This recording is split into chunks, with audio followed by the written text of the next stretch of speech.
You about to lose your job. Get this thing. You about to lose your J-O-B. You about to lose your job. Get this thing. You about to lose your job. Get this thing. Now, one of the most criticized forces in this country is police officers. And from a lot of it is rightfully so because they are undertrained. Not based on money because, of course, the police force is like, what, one of the top 5 most funded things in this country? It's because they don't train well. You could easily be a police officer. You could be out of shape.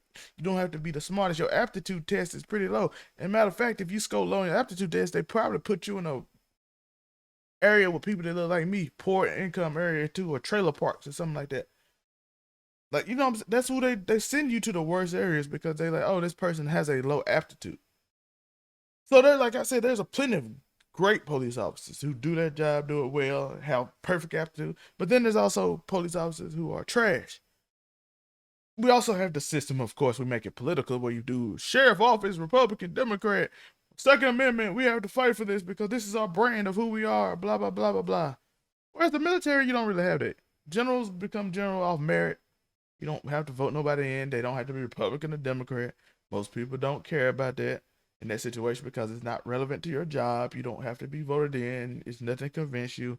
They are a well-trained, well-funded organization that most people, even if they don't like some of the things they do, they respect it because most of the time, if they do something illegal, they did it on purpose. It's not because they are incompetent, which is this case right here.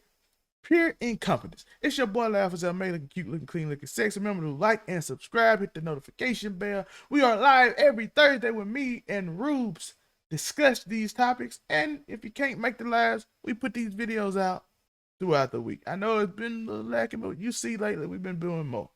So, but let's go watch this case in New Mexico of this lady who actively stated that this man was trying to her and the police complimented his guns. Let's go watch. Let's go watch this sad. This trigger warning, by the way, trigger warning. I appreciate you. That's one of his guys. We can't, man. You're a firearms guy. Oh, yeah. Nice. They're loaded. They're ready to go. We don't need to see them. I see there's one probably right there in that case. The man said they're loaded and ready to go. They're loaded and ready to go. Hence, this is important. This is important soon. I want you to understand how important this is soon. I can't explain. Y'all gonna see what I'm talking about. I see one over there. I like folks that have guns. Okay. Because I have guns too. Appreciate that. Yeah. Then I like folks that have guns. I appreciate that. this was said. What did you say? I said, you're fine until I kill you. You're fine until I what? Listen, all this gonna come into play in a minute, and why this is more of a political thing than anything else, and how it makes the police look absolutely bad. Like I said, for every police I know that's bad, there's good ones, but you gotta start calling out the bad ones. And for some reason, they're the only one that people that hate unions love to have a union because it's hard to get these people out. Get out of here. Go away. 4 hours later, police get this 911 call from a neighbor. The neighbor man was screaming for help, told us to call the police. He says he's killed her. When police get there, they find Henry Cardona covered in blood. According to court records, he had just shot and killed Junan. He blamed the police for not doing anything earlier. What y'all want me to say? What y'all want me to say? He said, you're fine until you like guns. They locked and ready to go. All this is important for a specific reason why I'm stating why this is a danger and this should not have happened at all. Because right now in the comments, you can argue that there might be laws and they can't just take away Second Amendment rights and all these things, and there's certain things they can't do and all that. We're going to get to that. But now you see the guy who did it blame the police because she told you, I told you this was going to happen. You are incompetent. Now, I don't like the fact that he just blamed the police. Sir, you did it. I don't know what the situation with that man is. I don't know if he got mental illness or whatever. But he still did it. You can't just take away responsibility that you did a crime and then just say it's y'all fault.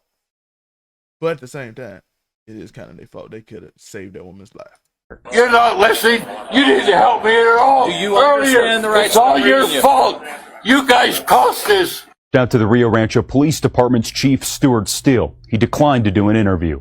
In an email, they said they were in the process of arranging alternative housing for Junan, and it did not appear that she was in fear for her safety. It did not appear that she was in fear for her safety. Yeah, I want y'all to remember that line because we're not even going to waste time. I was going to say we get to it. No, we can get to it now. You can read their entire response on our website. For Target 7, I'm John Cardinelli. Cardona has been charged with second-degree murder. He is on house arrest awaiting trial. Nan begs. Now, they said they had no sense that she was in danger. This is the actual camera footage. Now, let's go over this again so we can get a clear understanding. For the police to stay. We're going to get out of here. Please don't. I appreciate Please your don't leave. Please don't. Please don't leave me.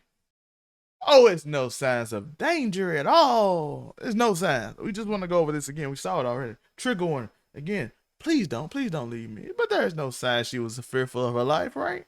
One of you stay. Can one of you stay? Just one. Just can one of you stay?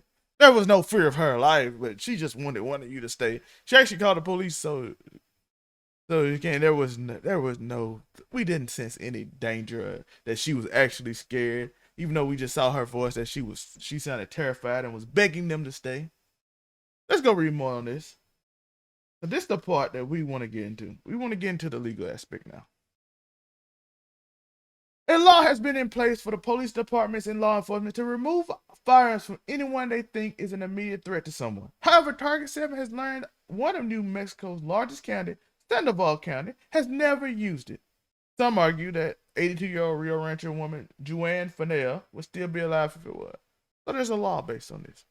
There is a law that said you can take away guns from somebody that seems dangerous or an immediate threat.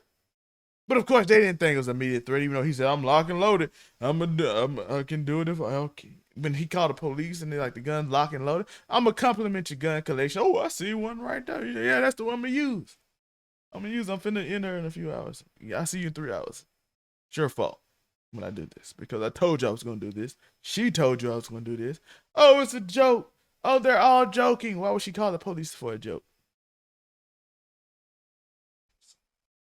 I'm the trigger that bad policing, because I do know there's some that's amazing, but so I get really fed up.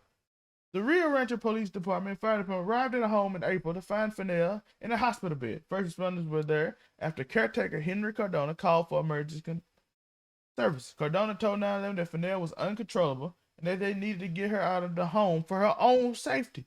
Cardona had been the caretaker for Fennell for several years. Fennell also spoke during the 911 call and said she felt like she was in danger. She also said there was weapons in the home after the dispatcher asked. As we saw that recently.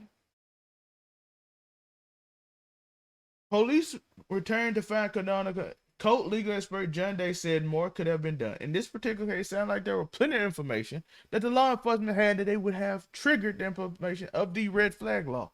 They said the law is an extreme risk firearm protection order. It was enacted in July 2020 after 2 years of debate.